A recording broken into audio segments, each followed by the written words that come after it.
In this video, I want to show you the blind stitch, hand stitching. I made a video earlier this morning showing how to add structure to the inside of a fitted mask. And you can see, I want to make sure this comes out clearly, I've done a couple of stitches here. Now, this is actually a thicker thread than I would normally choose, a regular sewing needle.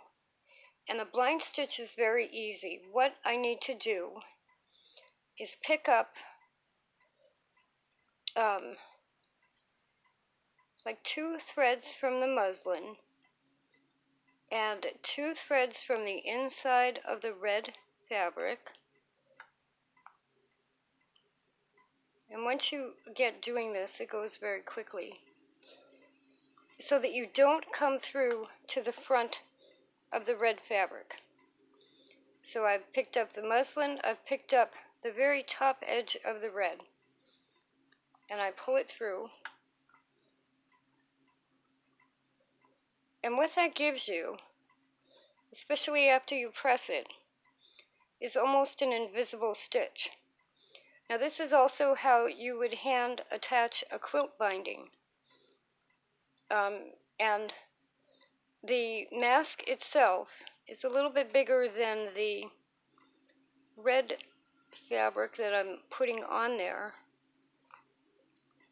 So you don't want to come like this, down like that, if you can see the needle. You want to just pick up the very edge of each of the fabrics.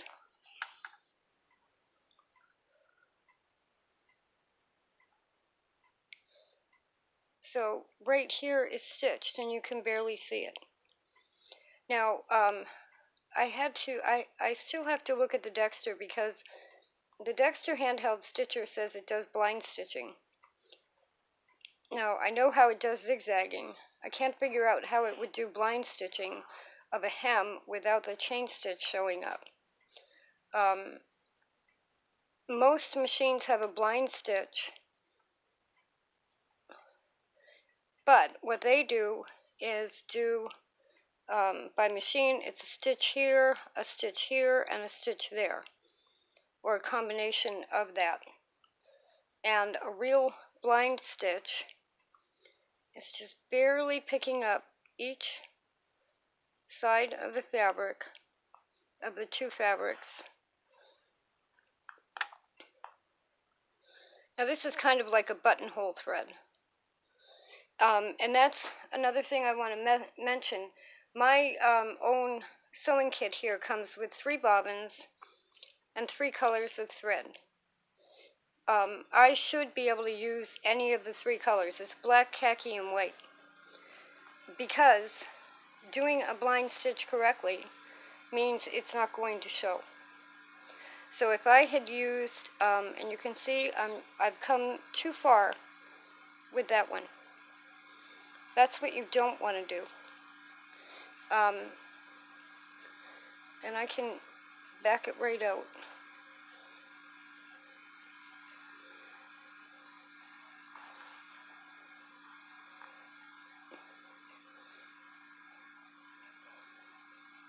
You just want the edge.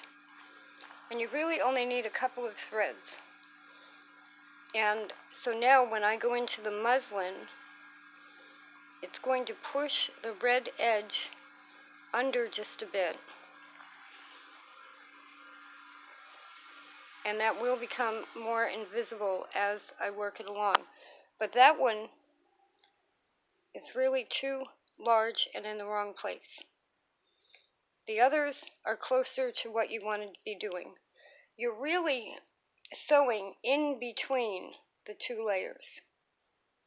That's a blind stitch. And when you don't have, say, when you look at this, I would pick white anyway, because even though the white is going to show up like that on wide stitches, because the red is overpowering, and the red, being a louder color, is going to block out the white thread anyway from really being noticed. And we'll get into that further. but I could have used the black or the khaki, because when I'm just sitting and doing this myself and being absolutely correct about it, none of the thread color should show. So that's a blind stitch in hand sewing.